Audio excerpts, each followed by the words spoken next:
Hey Greyhounds fans, thank you for tuning in to the Hounds Huddle podcast, streaming live on MoravianSports.com as well as the Greyhound Sports Network.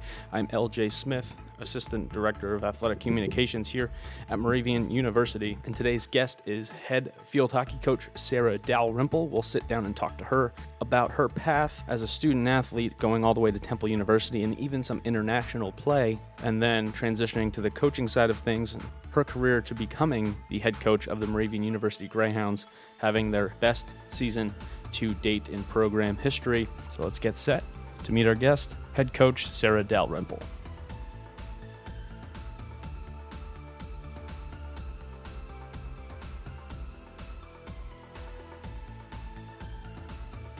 Thank you again for joining us on the Hounds Huddle podcast as we recap the fall seasons of Moravian University athletics. First guest of the podcast is head coach Sarah Dalrymple of the Moravian field hockey program. Thank you so much, Sarah, for being here. Thanks for having me. I didn't realize I was the first guest. Yes, you are the first guest Exciting. of the first ever athletics podcast at Moravian. So very much pressure. Sure, pressure, but you're used to playing under pressure, and we'll get to that throughout the show. Just a quick rundown of what we'll talk to Sarah about today, how she kind of got involved with the sport of field hockey, making her way to a collegiate athlete playing at Temple University, going into her coaching career as an assistant, and now ending up as the head coach of Moravian. So we'll get things underway, starting with that, Sarah, and we'll have you talk about how did you first learn about the sport of field hockey? So I am the youngest. I have two older sisters, and both of them played field hockey. Both of them played field hockey in college. So I was first introduced, I guess, in elementary school. We had like a local week-long summer camp, but really more in depth when I think my oldest sister, Laura, started playing her like in 8th grade. And I'm 6 years younger than her. So that would have put me in like elementary school. So my mom would pick me up and I would go to my older sister's games. Now, at first, I will say I did not really pay a whole lot of attention. And I was usually playing football on the sidelines with the other younger siblings. But then when I was able to, I guess when I was in middle school, obviously the coaches and everyone kind of knew who I was because I had two older sisters that went through the program. So in 5th and 6th grade, because at my school you started in 7th grade, okay. I was the manager of the 7th and 8th grade team. So I don't really think I was managing a whole lot. I was literally just practicing every day with them, but I wasn't allowed to obviously play in games. So that's how I kind of started my career and was kind of first introduced to hockey. So literally as long as I can remember, it's been a pretty big part of my life. That's incredible. And having it run through the family as well, definitely having that tie between you and your sisters. Yep, for sure. You get to high school, and you play throughout middle school, but you get to high school. What was that experience like for you? And we'll kind of get to this, but were you recruited out of high school? What was that process like for you as well? So I played in high school. For us, and honestly for most people back in those times, hockey's really changed and evolved of how the entire like club system and high school system works.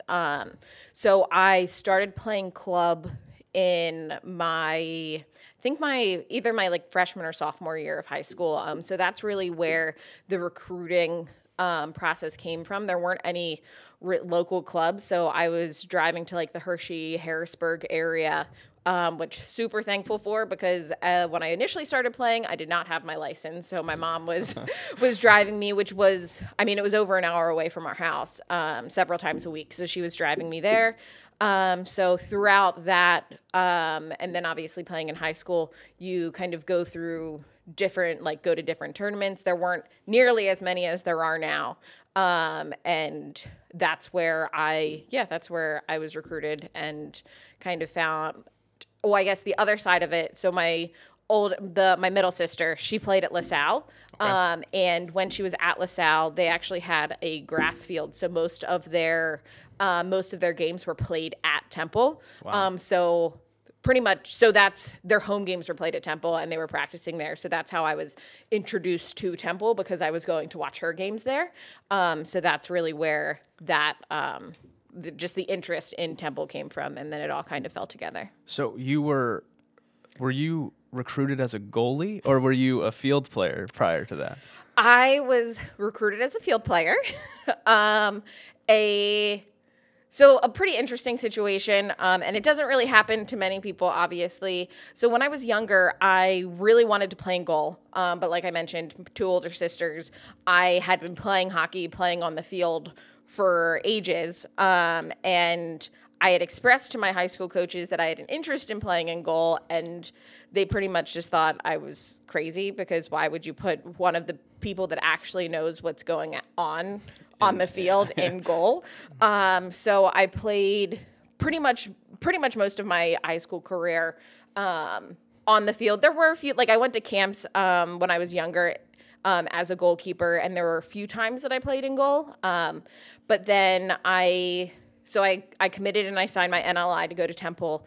2 days after that, I was in a car accident. And from that, it is like a blessing in disguise. From that, I broke my ankle and had 2 surgeries on it.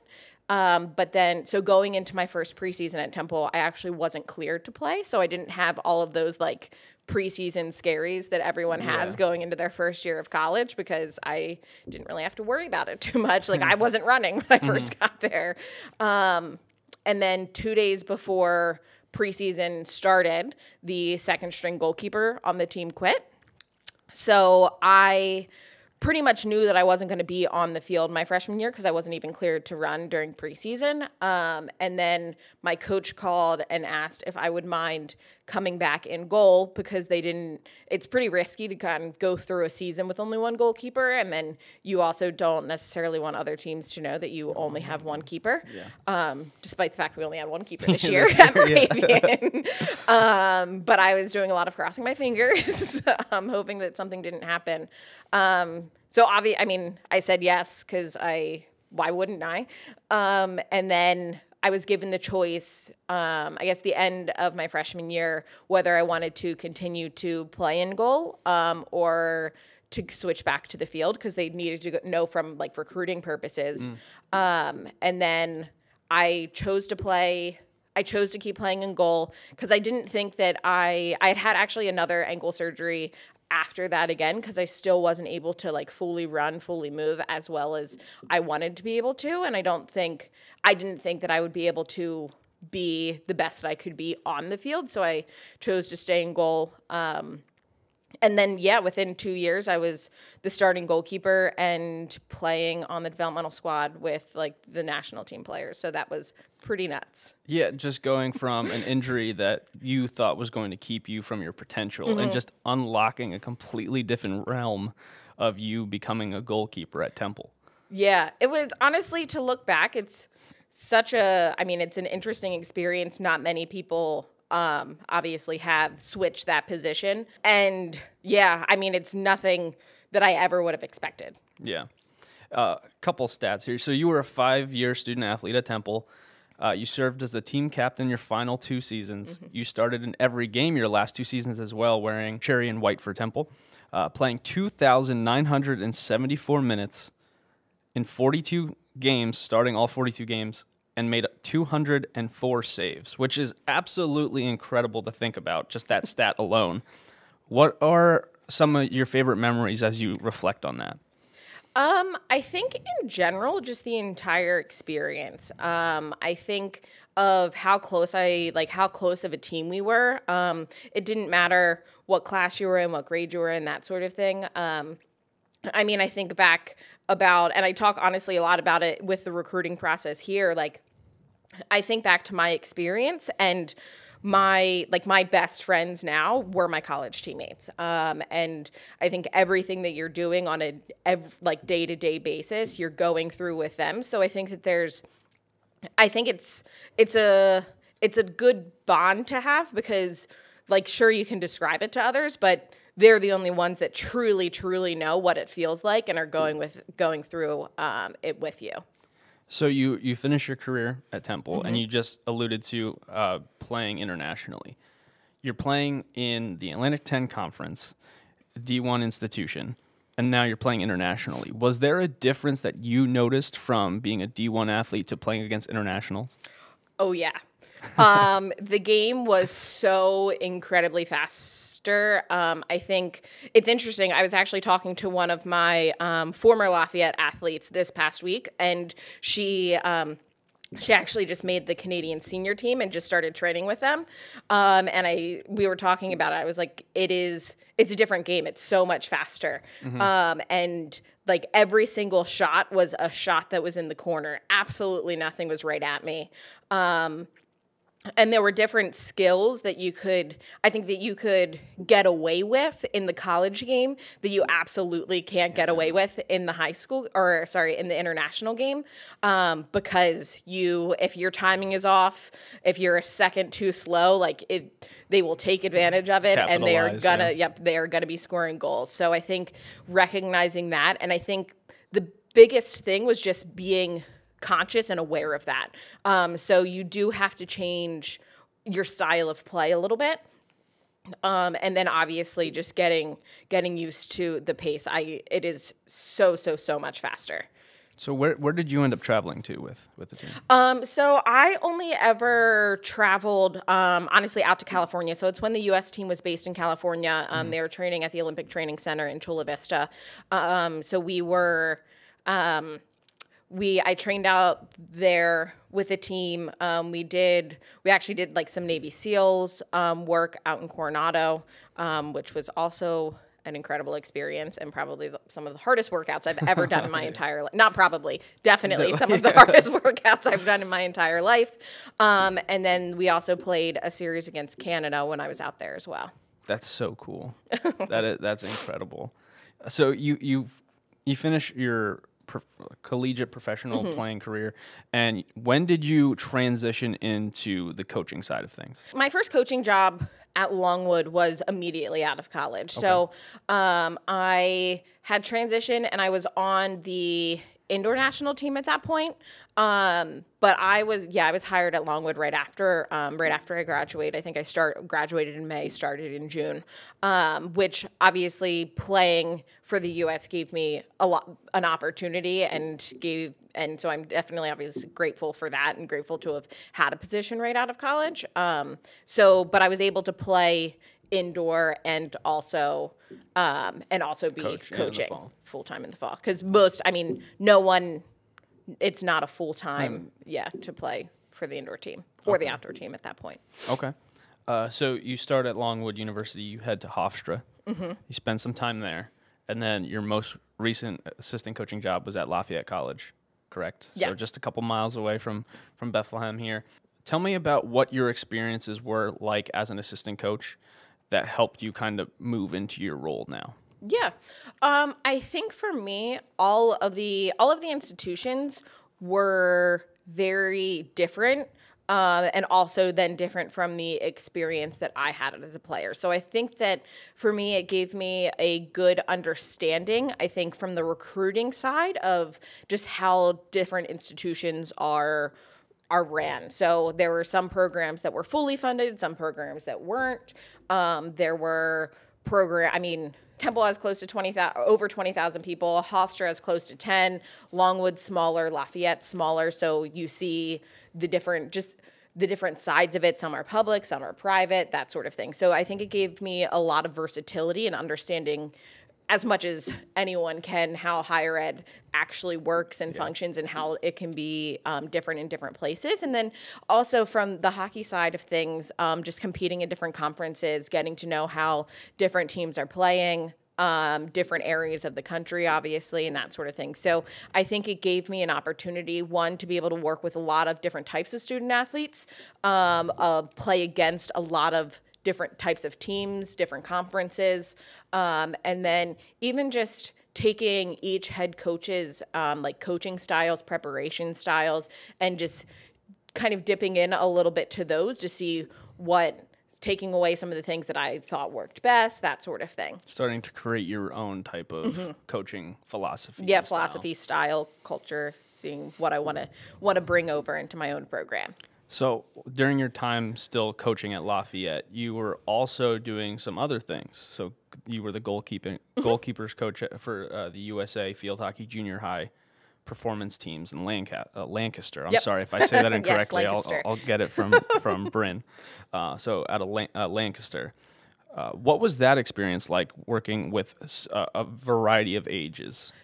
Yeah, Because it is different. it is. I would say the biggest difference is that you are working with the best players in those age groups. So, and every single player on those teams are strong players. So, yes, I was specifically working with the goalkeepers, which also is a great opportunity because a lot of them have different styles. They're also really, really great with feedback and information. You can tell a little bit of a difference to see which of the players, because some of them were still in high school, some of them were college goalkeepers, some of them were on the developmental squad. So they were at different kind of phases of their career. And then with that, honestly, even just having the opportunity to work with quite literally some of like the best goalkeeper coaches in the country and my mentors is obviously a great opportunity there as well. So it was overall, I mean, it's a really, really fun experience and just seeing that level of play. And then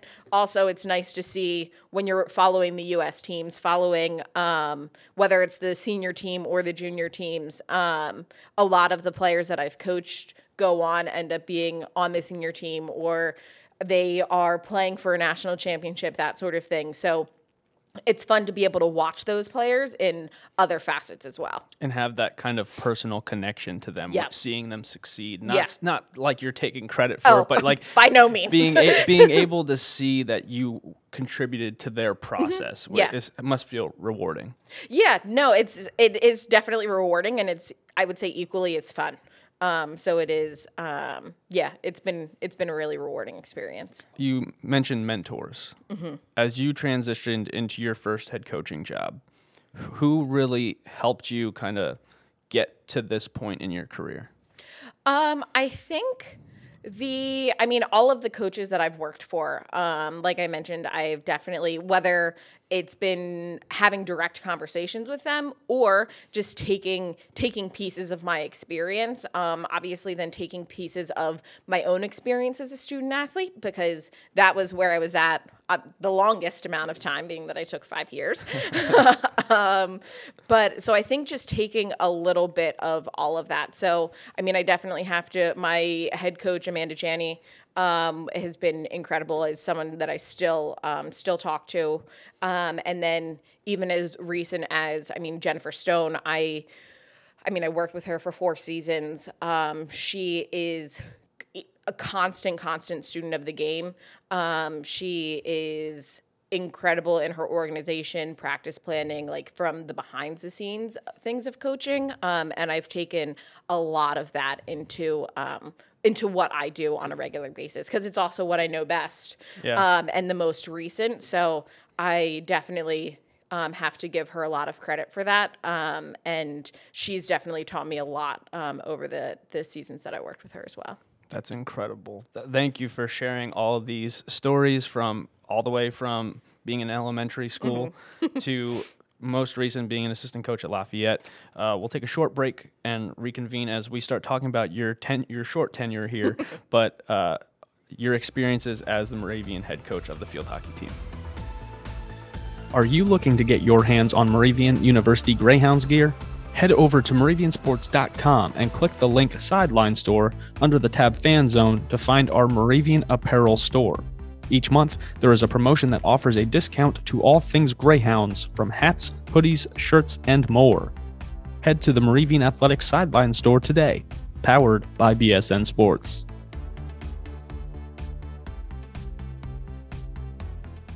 And welcome back. Thank you for joining us on the Hounds Huddle podcast with my first guest ever, Sarah Dalrymple, the head Moravian field hockey coach here. We just spent some time talking about your youth and going through your assistant coaching tenure, but now you finally get your first head coaching job here at Moravian College, now University, and a global pandemic hits.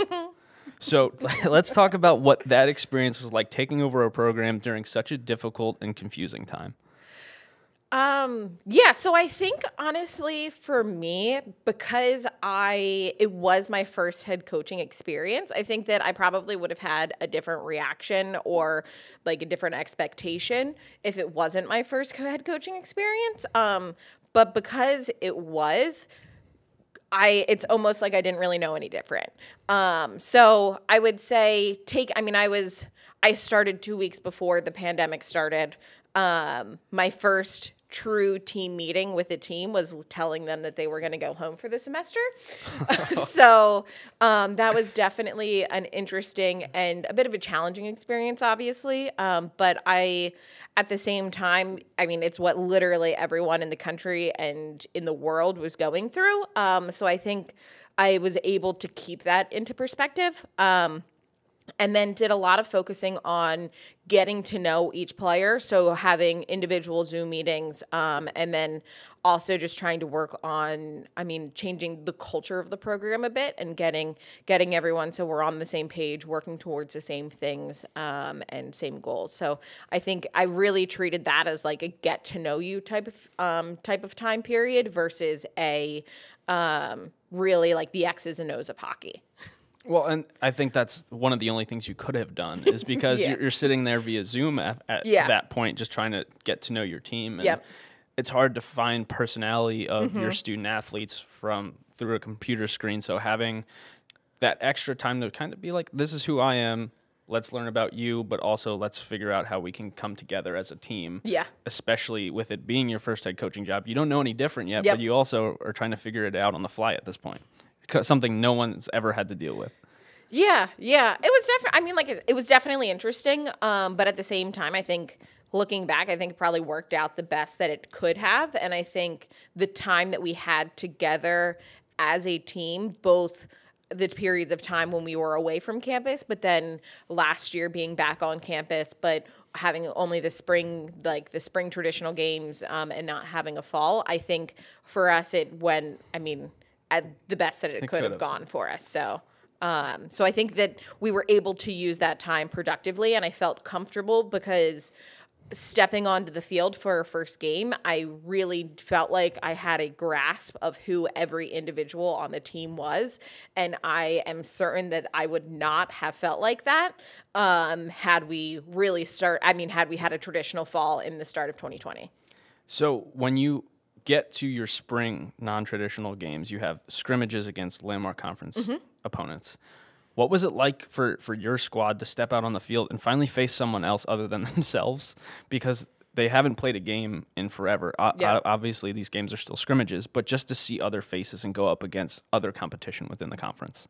Yeah, everyone was really, really excited about it. I think a little bit for me and also for them, it was fun to go into a game without having any sort of expectations because it was also the first game that they're playing under me, our coach, the new coaching staff. So it was a lot of new experiences. Obviously, they hadn't played true games in a while, that sort of thing as well.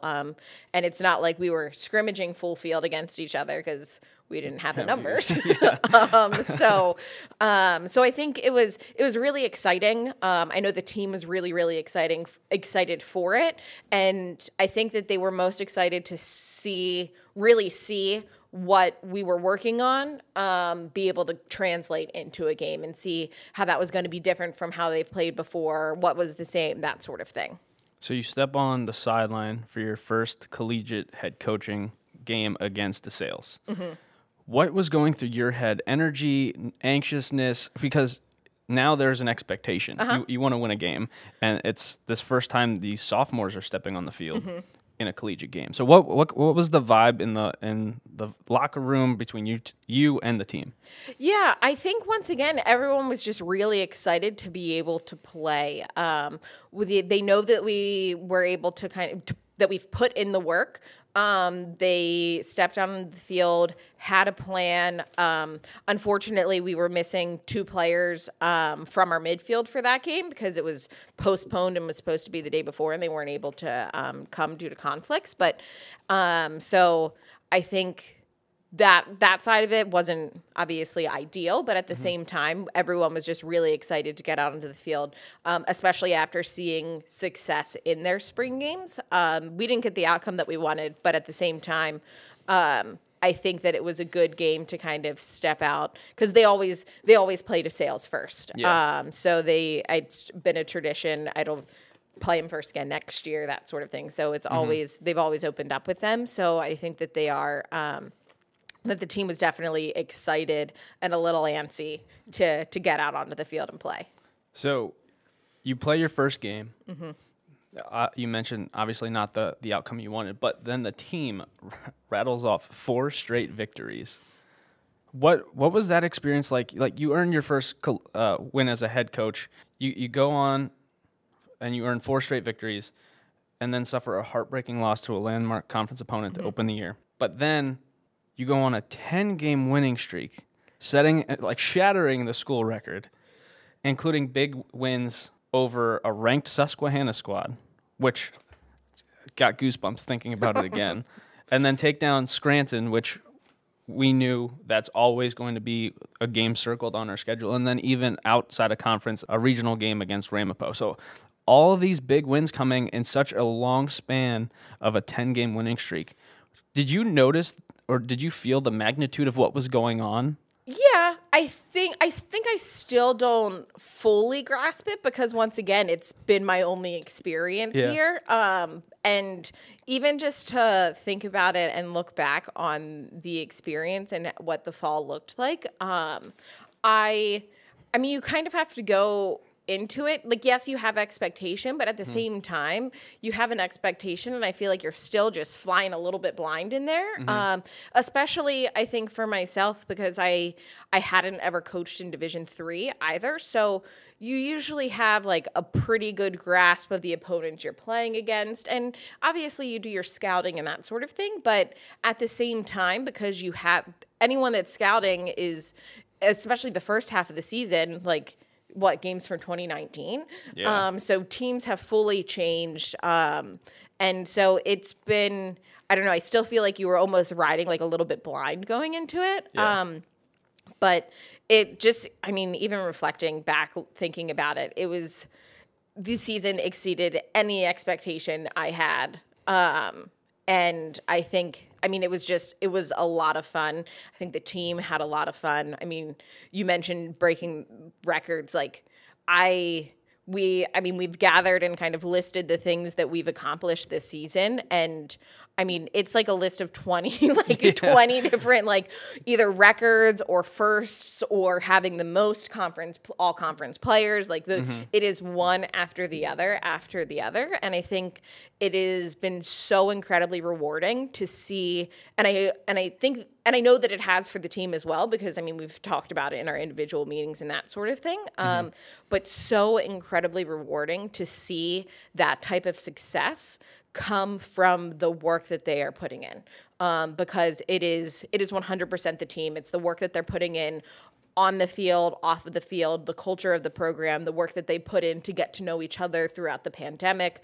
They're all working for each other, and to be able to see that pay off and to be able to, I guess, for me, I'm grateful even to be a part of it, to be able to have that overall experience. I mean, never in my entire hockey career, like literally starting in middle school, have I ever only lost 3 games in a season, ever. So, yeah, to have that as my first head coaching experience, I would have never in my like wildest dreams thought of that. That and setting the bar relatively high for yourself after your first season. Yeah. But all of those impressive feats, we could sit here and we've talked about them at length of how well the team's done with record-breaking, like you mentioned, all-conference. Ava Edwards comes to mind, Offensive Player of the Year, also earning NFHCA All-Region. It's incredible to see what your squad has done under your direction of 2 years, 1 season on the field, but you're only graduating 2. So what does that say to what we can look forward to the future of this program?